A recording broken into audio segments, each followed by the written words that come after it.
How have you felt the time when you were wrongfully judged? In Tagalog, anong naramdaman mo nung panahon na ikaw ay feeling mo na judge ka or nagkaroon ng miscommunication at dahil doon nagkaroon ng misunderstanding at lahat-lahat. Yan. Ang sagot sa tanong na to ay magpapakita ng kung meron bang tinatawag na social stigma na nangyayari. Okay? Medyo heavy word sa mga kapatid pero ito ay mas maunawaan natin this day. Okay? So let's proceed. Healing begins when judgment ends. Tuloy tayo. Ito yung term na sinasabi ko sa inyo kanina. Medyo heavy lang siya pero pahababawi natin yan at ma-appreciate natin ngayon na, I need healing on this part ng buhay ko. This destigmatization, destigmatization, okay? Galing sa root word na stigma o yung parang burden na parang hindi mo matanggap, na parang kaka-pressure. Okay? At talagang may mga iba mga bagay na pwedeng maramdaman. So, itong premise natin. We all need to find ways in promoting trust. Ulitin ko, promoting trust towards a supportive community that rejects social stigmatization. Okay? We will go through some few questions, 5 questions actually, para maunawaan natin ito on how to overcome this stigmatization. Bukod sa heavy word siya, pero there is a real and present danger po mga kapatid na nangyayari sa kalagitnaan natin. Hindi natin sa ma-identify, ano ba to? Ano ba tawag dito? Okay? Ang tawag doon is social stigma. Ang gagawin natin ngayong umaga ay destigmatization. Kumbaga, tatanggalin natin yung stigma na yun sa buhay mo and let God cure us, heal us from the pain and the hurts na naiwan nung mga pagiging judging sa paligid na natanggap natin or maybe na tayo din ay nagbigay ng mga ganong klase sa ibang tao. So, let's start with number 1 question. If Jesus walked into our communities today, how would he respond to the problem of social stigma? Ang question dito mga kapatid ay, kung si Christ ay pupunta sa kung saan tayo nakatira ngayon, sa family natin, sa mga churches, sa komunidad natin, sa barangay level, at even sa bansa siguro na rin natin, ano kaya ang kanyang tugon dun sa nangyayaring social stigma? Or sa ibang mababaw na word ay sa pagiging judging. Diba? Bibigyan ko ng example para mas maunawaan nyo. Nakapanood na kayo ng mga commercial ng mga chichirya na may nag-uusap na dalawang barkada from one table and then meron sa kabilang table silang nakita na couple or single and then silang dalawa habang nangangata nung kanilang chichirya ay grabe sila mag-usap ano. They're putting words to the mouths ng kanilang pinag-uusapan kahit di narinig. At kung rinig man nila, ano ba yan? Dapat hindi sila ganyan, masyado silang ganito. So we put side comments, rinig man nila o hindi. In a way, that's a subtle form of social stigma na ikaw na nandun, ay, pinag-uusapan na ba ako nung lagi sila nakatingin na? And most probably, you're right. Okay? So, yun. Ano kayo sabihin na yung mga ganun? Okay? Mga chismoso. Okay? Mga judging. Ako yung sasabihin ng Panginoon. Dalawang characters, o actually dalawang set of characters ang titingnan natin, mabilisan, at hindi ako magbabasa ng mga verses, dahil alam nyo na yung mga story nito. Yung the Pharisees and the Samaritan woman. Yung isang grupo, yung mga Pharisees, sila yung nagbigay na tinatawag na social stigma. Sila yung nagpapahirap sa mga tao na gustong makakilala sa Diyos. Ang tawag sa kanila ng Bible ay mga hypocrites, mga nagdi-disciple, pero pinahihirapan ang mga tao. Okay?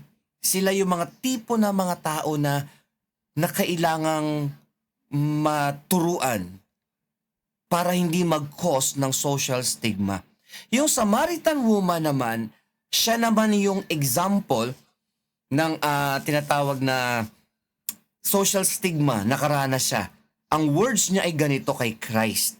Sabi niya, kami kasi, hindi kita pwedeng bigyan ng tubig kasi ikaw ay Hudyo, ako ay Samaritana.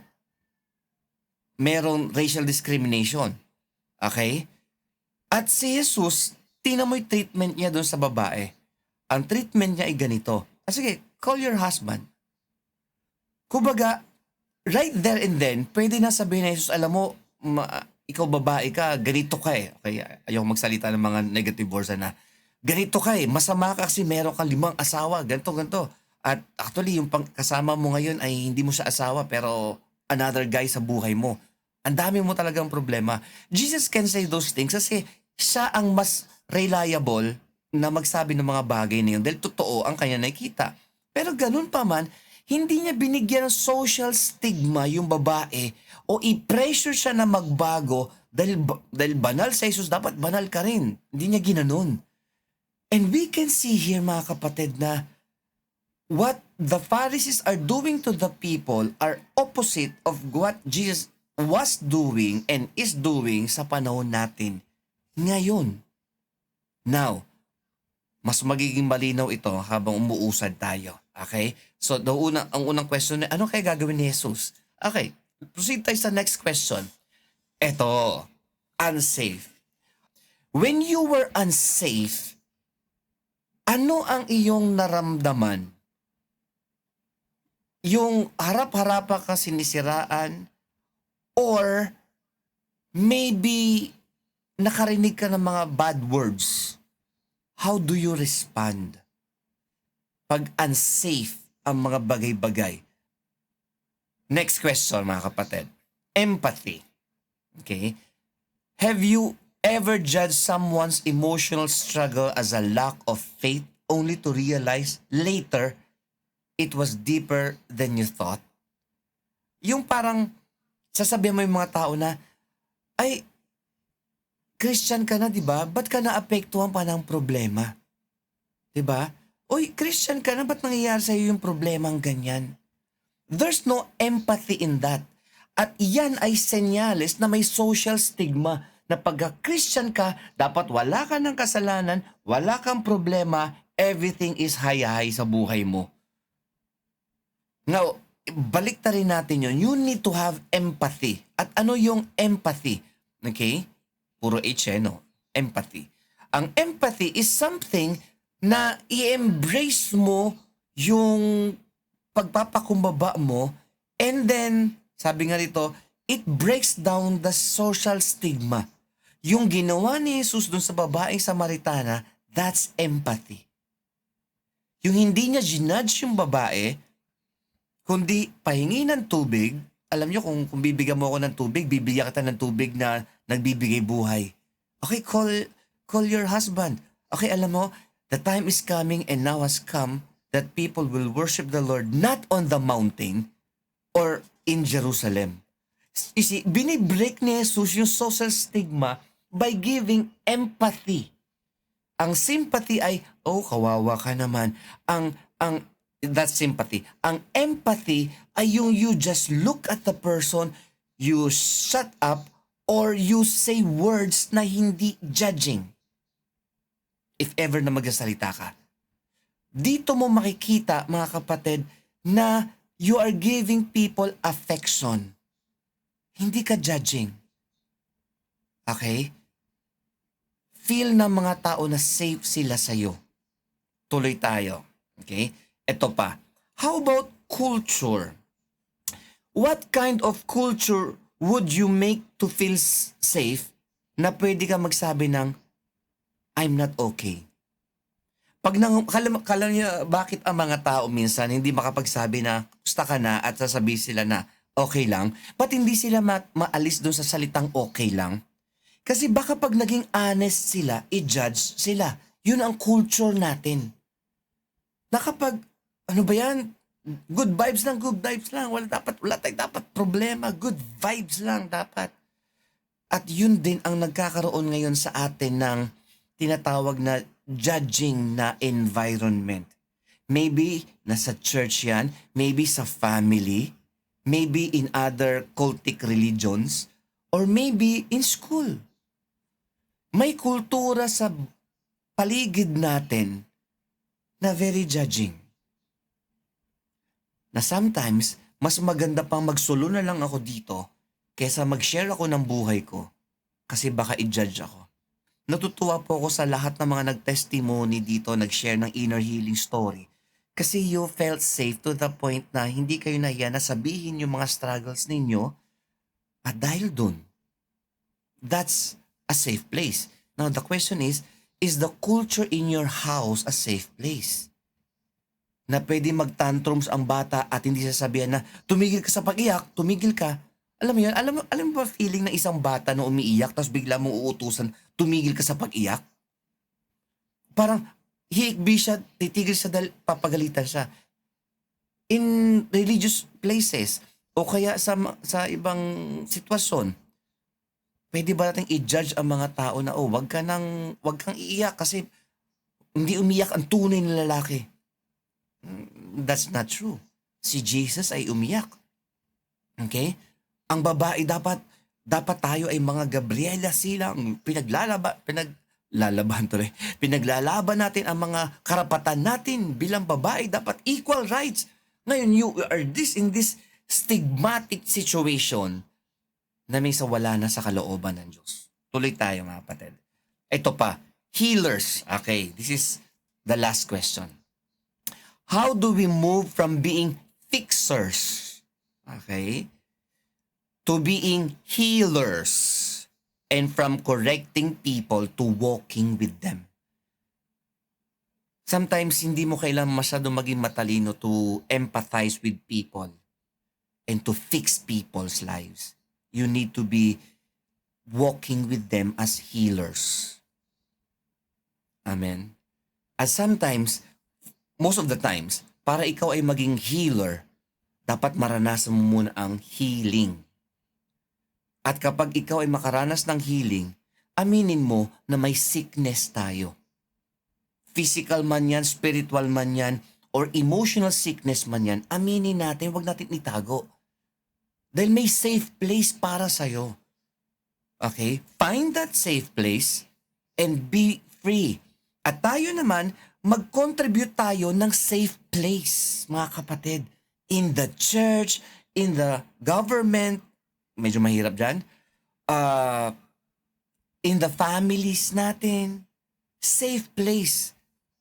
Your husband can be as he is, your wife can be as he is. Pag nagtantrums ang iba sino man sa inyo, uunawa yung isa and hindi magiging judging and no words na sobrang side comments and hurtful words na later on magsusorry din naman tayo, so better off na lang na wag na lang magsalita. Sometimes it's better, it's wiser na wag na lang magsalita kaysa salita ka ng salita and then magsusorry ka rin naman. Nandiyan ba kayo mga kapatid? So, we need to address the unseen problem of social stigma in our families and in our faith communities by, papaano?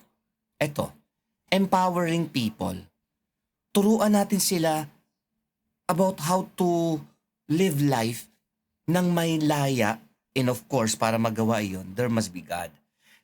Reduce shaming people, shaming of people. Huwag natin silang ipahiya. Alam mo yun, minsan, yung shaming, ay yung kung kailan maraming tao, tsaka mo tataasan boss, ipapahiya mo yung mga tao. O sa harap ng anak, o sa harap ng asawa. Lahat tayo, maybe, ay nakagawa niyan. Humingi tayong tawad sa Diyos, and let's refuse and reduce. Kung hindi man kayang i-refuse, i-reduce natin yung shaming of people. How to remove that social stigma? Train people on mental health awareness. Until now, may mga kilala pa rin ako na mga religious leaders at mga so-called Christians na hindi pa rin naniniwala sa mental health. Ay, pang mahinang tao lang yan. Wala yan. Pag-pray mo lang yan, pag-fasting mo lang yan. Again, that's a social stigma inside the church. Nag-pray ka lang, kulang ka lang sa Bible reading, kapatid. Ha? Sino nagsabi sa atin na magbasa ka ng Bible ay solve na agad ang problema mo? Those are good practices, pero hindi yan one, uh, quick fix. Don't believe in quick fix. Mas maganda pa yung slowly but surely. Next, create and sustain support groups. Dito sa support groups, ito yung support group natin. Inner healing sessions. Your family. Yung support group mo should be this, ang tawag dito, a place na kung saan ikaw ay safe na safe. Okay? A place na kung saan ikaw ay supportive at ikaw ay sinusuportahan din. Let's go back. Educate people about purpose, tingnan nyo to, about accountability and about belongingness. Those are some of the big words na importante for us to have inner healing. May purpose ka ba? Sometimes kapag wala kang purpose, madali ka maasar, madali ka magalit. Kasi bakit? Hindi nasunod yung gusto mo eh. Pero kung ang purpose mo is to bring healing to people, understand them, and be a child of God's grace because you are a child of God, then you have a purpose, then hindi ka madaling apektuhan ng mga walang purpose na mga salita. Di ba? Accountability. Aminin mo, be responsible sa pagkakamali mo. Huwag mong iturong ibang tao pag ikaw nagkakamali at huwag mong i-point ang finger mo dahil pag nagturo ka ng daliri, at least 3 daliri ang nakaturo sa atin. So in opposite dyan, be a contributor of a safe place, mga kapatid.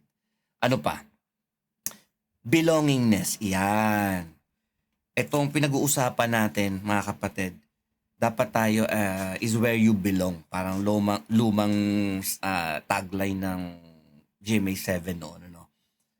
There must be belongingness in the family. Why? Para umuwi yung mga tao sa loob ng family.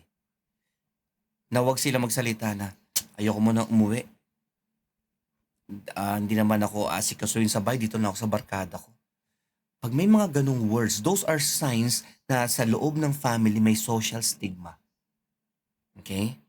Dapat ang mga bata o ang mag-asawa safe na umuwi.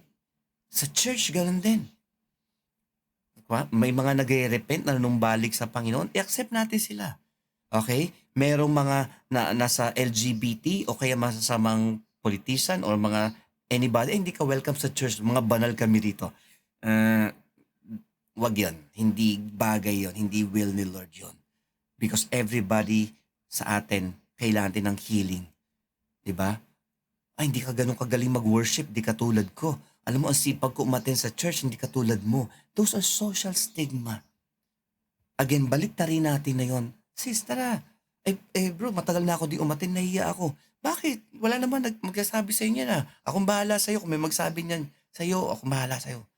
You see, defend people who are not able to defend themselves. In prayer, harapan, and just create this community of faith and family na safe ang bawat isa. Andiyan ba kayo, mga kapatid? So in all of these things, ipakita natin sa Lord na, Lord, hindi namin kaya yung pinagsasabi mo, ang hirap niyan.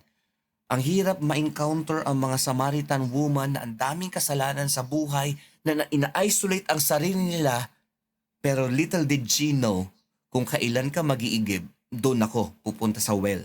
Kung si Christ ang pag-uusapan. Let's be like Christ. Let's become a person who empathize with those people na ina-isolate ang sarili nila kasi nga may social stigma. Let us be friends to those people. Huwag natin silang i-judge. Kasi time will come. Sila ang mahina ngayon, tayo ang malakas. Time will come. Sila ang malakas, tayo mahina. We don't want to be judged. So, wag lang don't do unto others. Kundi, that's kay Confucius. Kay Jesus Christ ay ito. Do to others what you want others to do to you. So bilang ending, mga kapatid, let us stay in this state na kung saan merong healing. Because healing begins when judgment ends. ang narinig nyo ay part ng Speak to Inspire PGE podcast at meron tayong audio-only version at may video rin. And why not consider to subscribe and like ang episode na ito and maybe share it to your friends and to your relatives. I'm sure they will appreciate it as we talk about dito sa podcast na ito about mental health awareness and especially inner healing din. So this is Gino Somo III. I'm the senior pastor of UVCC Church. Thank you for being part of this ministry. God bless you more. See you on the next episode.